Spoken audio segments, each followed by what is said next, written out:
आप देख रहे हैं इतनी सख्त गर्मी है और गर्मी के बावजूद हमारे बाबा जी आज बैठे हुए इधर दुकान अपनी लगा के और हम लोग आए हैं आज। मैंने कहा बाबा जी दुकान देख कर आएँ और बाबा जी से बात करते हैं। और बाबा जी सुनाएं आपका क्या हाल चाल है? ठीक है, तो आपके ऊपर इधर कोई छतरी वगैरह रख के बैठा करेगा।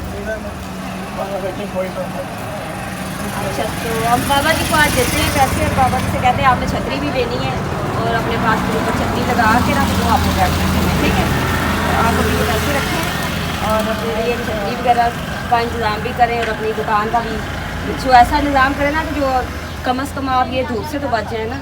अब आप लोग भी देखें किस सख्त गर्मी है, धूप इतनी सख्त है और फिर भी हमारे बाबा जी बैठे हुए हैं दुकान अपनी लगा के। चले हम बाबा जी को उनके पैसे देते हैं और कहते हैं कि अपनी दुकान शिकान जो है ना इसका कुछ करें। ठीक है,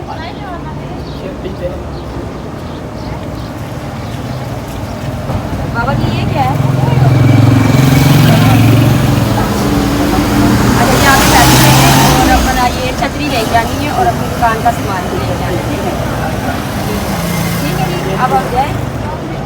चलें जी, फिर हम लोग चलते हैं क्योंकि गर्मी बहुत सख्त है और बाबा जी को बोला है मैंने कि ये अपनी छतरी लेकर आएँ और अपनी दुकान पे आराम से छतरी में बैठा करें। ठीक है बाबा जी, चलें फिर हम लोग चलते हैं जी। खुदा हाफिज़।